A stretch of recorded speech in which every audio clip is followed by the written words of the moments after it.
காய்ச்சல் ஆரோக்கியத்தின் எதிரியா நண்பனா? காய்ச்சல் ஏன் வருதுன்னு தெரியுமா? காய்ச்சல் வந்தாலே உடனே மருந்து மாத்திரை எடுக்கிறீங்களா? கொஞ்சம் நில்லுங்க. காய்ச்சல் ஒரு உடல் உபாதையே இல்லைன்னு சொன்னால் நம்புவீங்களா? உடம்புக்குள்ள புதுசாக ஏதாவது கிருமி வந்துச்சின்னு தெரிஞ்சாலும் அல்லது உடலில் நோய் எதிர்ப்பு சக்தி அதிகமானாலும் காய்ச்சல் வரும்னு உங்களுக்கு தெரியுமா? ஆமாங்க, நோய்க்கிருமிகளை பலவீனப்படுத்தி அதை அழிக்க உடல் உருவாக்குற 100 டிகிரி வெப்பத்தை தான் காய்ச்சல் என்று சொல்லுறோம். அது உடல் தனக்குத்தானே செஞ்சுக்கிற ஒரு ட்ரீட்மெண்ட்.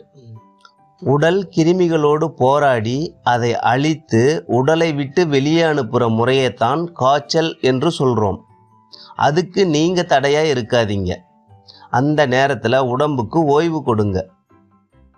மேலும் விளக்கமாக தெரிஞ்சிக்க கமெண்டில் உள்ள முழு வீடியோவின் லிங்கை கிளிக் பண்ணுங்கள்.